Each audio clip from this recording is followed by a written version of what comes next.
Саламатсыздар урматтуу мекендештер, өлкөбүздө алынган акыркы жаңылыктар менен сиздерди тааныштырабыз. Биздин Чалкан каналыбызга жазылып, ой-пикирлериңиздер менен бөлүшүңүздөр. Кыргызстандык окумуштуу Асель Сартбаевага Британияда беделдүү сыйлык ыйгарылды. Кыргызстандык окумуштуу Асель Сартбаевага Британияда беделдүү сыйлык ыйгарылды.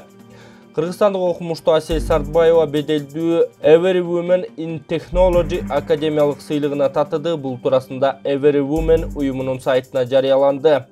Аталган уюм илим, технология, инженерия жана математика менен алектенген көрүнүктүү аялдарга жыл сайын наам ыйгарат.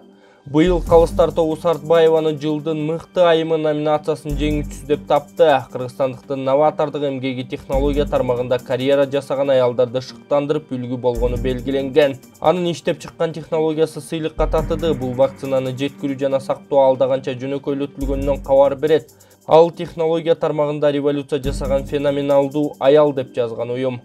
Асель Сартбаева Бат университетинин химия боюнча профессору жана Улуу Британиянын королдук илимий коомчулугунун мүчөсү болуп иштейт. Ал вакциналарды ар кандай температурада сактоонун коопсуздугун камсыздоо жаатында новатордук изилдөө менен алектенет.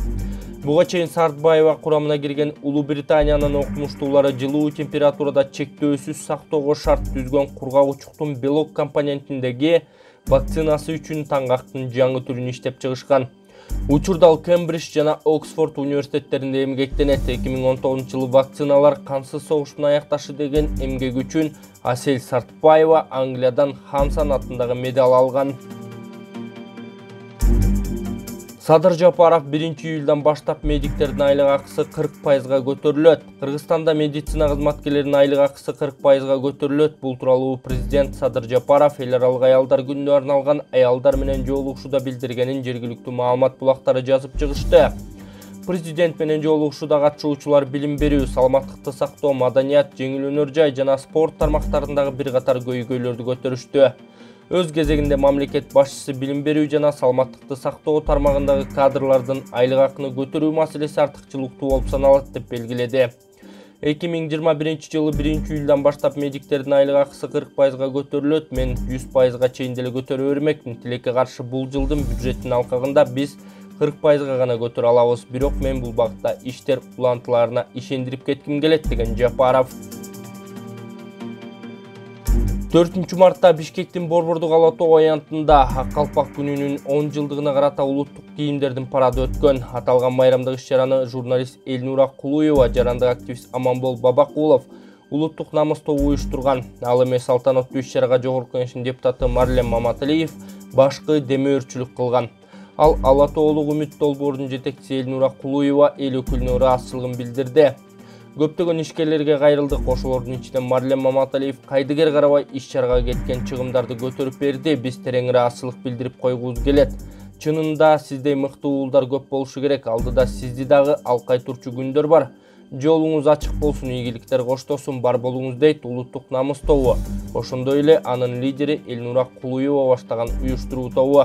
Эсиңиздерге сала кетсек, Кыргызстанда 5 март Ак калпак күнү катары 2016 жылдан тарта белгиленип келет. Таласты 5 ай башкарды. Айбек Бусурманкулов кызматтан кетти.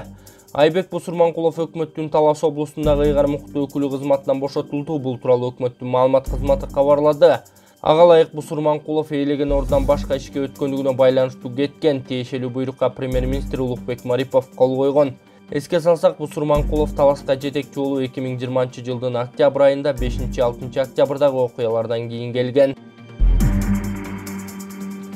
Атамбаев абактан 50 миллион сом менен кутулуп кетти. Ишкер Жалил Атамбаев улуттук коопсуздук кызматынын депозиттик эсебине 50 миллион сом төлөп, үй камагына чыгарылды. Бул тууралуу УКМКнын басма сөз кызматы билдирди. Маалыматка ылайык, тергөөдө ал мыйзамсыз ишкерлик менен алектенип, жалпы суммасы 100 миллион сомдон ашуун кыймылсыз мүлккө ээ болуп, аны жакын туугандарынын атына каттатканы аныкталган. Ал эми 4 мартта Жалил Атамбаев жана анын жактоочулары тергөө менен кызматташууга жана келтирилген зыяндын бюджетке кайтарууга даяр экендиги жөнүндө өтүнүч келтиришкен.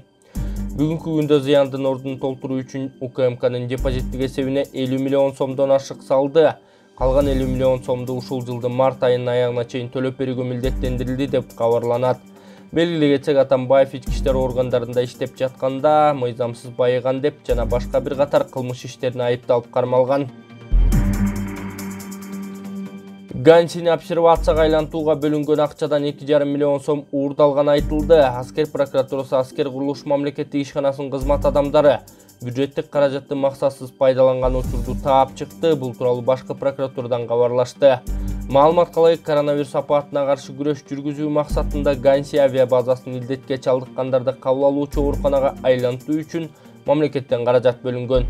Тийиштүү кызматкерлер акчаны максатсыз пайдаланган. Текшерүүдө аныкталгандай, Аскер курулуш ишканасынын кызмат адамдары жең ичине сүйлөшкөн компаниялар менен бирге жасалган жумуштардын көлөмүн, курулуш материал, жабдыктардын баасын негизсиз кымбаттатып жазганы аныкталды.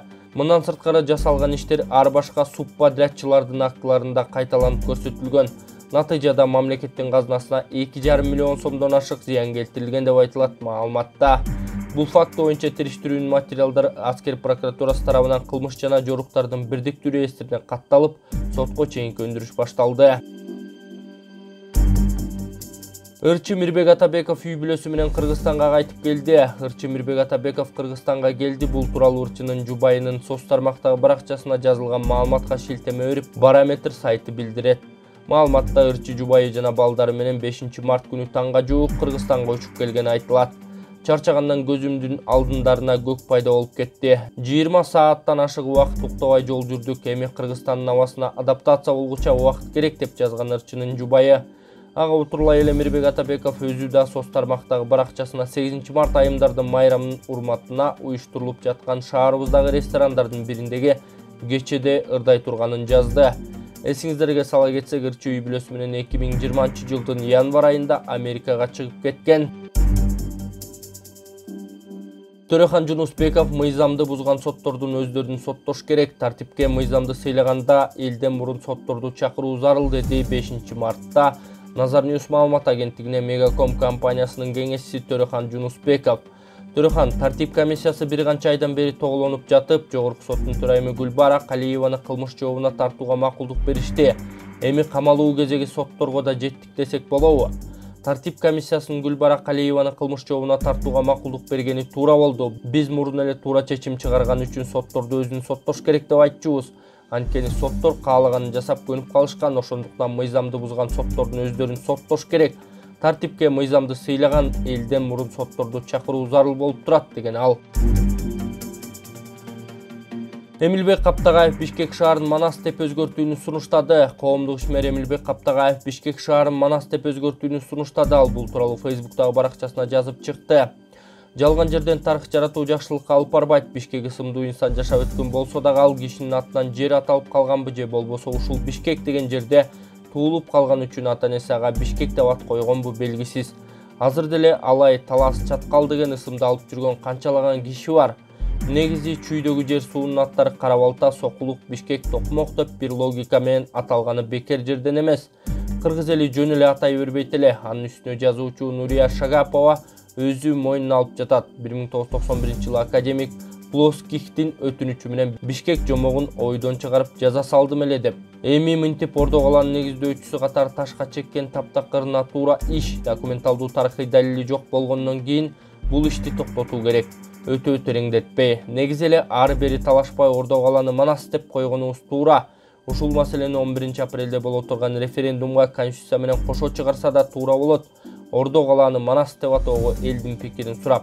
Болбосо Шагапова деген жазуучу жазган жомоктун каарманы ошонун атынан Ордо калабыз Бишкек деп аталат дегендин өзү уят. Шаарыбыздын аты фейк деп кантип айтабыз, дейт Эмилбек Каптагаев. Бишкекте 1 апрелден тарта бардык класстын окуучулары мектепке бара баштайт. Борбор калаада 1 апрелден тарта бардык класстын окуучулары мектепке барып келип окуй баштайт. Бул тууралуу биринчи вице-премьер Артем Новиков кеңешмеде айтканын өкмөттүн маалымат кызматы билдирди.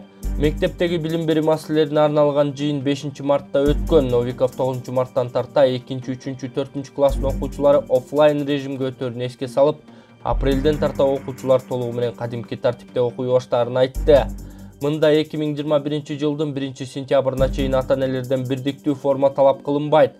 Окуу процессин жандантууга тиешелүү даярдык көрүү Билим берүү жана илим министрлигине жергиликтүү бийлик органдарына, саламаттыкты сактоо жана социалдык өнүктүрүү министрлигине жүктөлөт. Мындан тышкары мектеп медицинасы ишке кирип, ар бир окуучуга ден соолугунун абалын каттаган карта ачылат деген Новиков.